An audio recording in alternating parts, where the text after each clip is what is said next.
Hello students, this is Mr. Martirone, and we are beginning our last series of flipped classrooms for the year. This is entitled The World Today. So you all should have out your World Today packet. I'm going to explain a couple of these features here today. Our first flip video is entitled The 90s Promise and Possibility.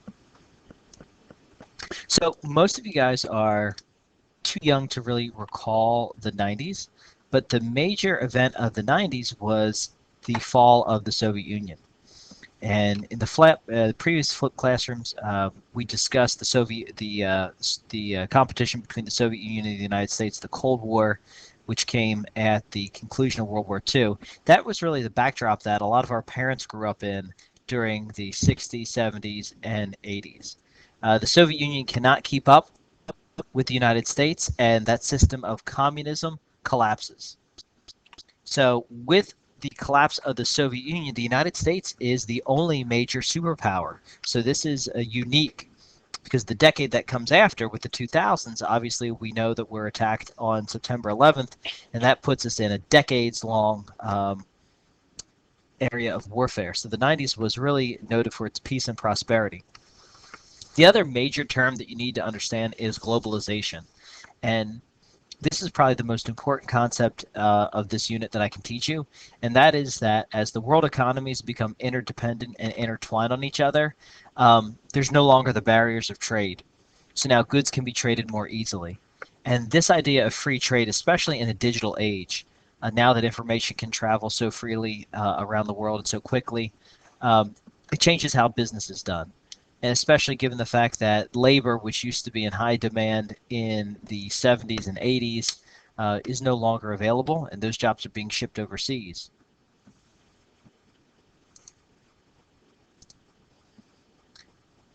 The other element with globalization is the world's become smaller in that regard.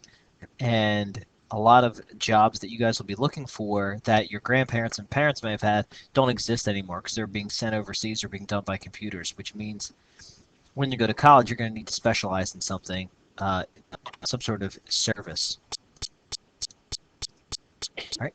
Third point that you want to get down, in the United States, home ownership soared, inflation declined, and debt was turned into surplus. So for the first time in American history, we don't have a deficit. We are at the very end of the 90s. At 1998, 1999, we're running a surplus, which means we have extra money to spend.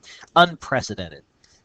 That means prices can be lowered, which means more people can afford goods such as cars, homes, and more people can go to college. That's going to be huge. So the 90s was characterized with globalization and a very strong American economy.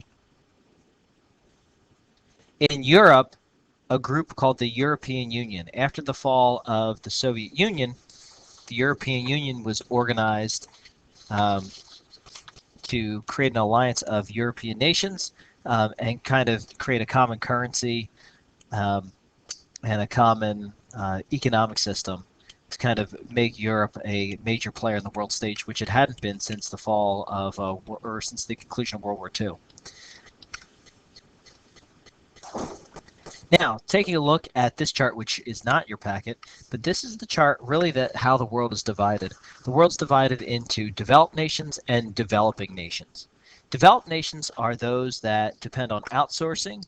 They have multinational corporations. They lend money, and they're a member of the G8, which set up global rules for competition. The United States, major European nations such as Great Britain, many of the imperial powers fit into the developed nations category. On the other hand, nations that aren't so lucky or aren't so fortunate fall into the developing nations category. And they produce goods cheaply, but they borrow large quantities of money. They also require loans from bigger, more profitable countries. And they're also prone to too rapid development, and they don't have enough resources. A lot of countries in Latin America, South America, and Africa fall into this category, still reaping from the age of imperialism. All right. What these countries do share is they depend on oil and other natural resources. Both countries, developed nations and developing nations, are hampered by debt crisis and problems with debt.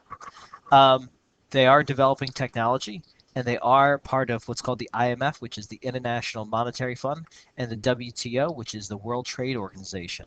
So we're seeing a lot of global and international organizations that will help kind of regulate the balance of trade.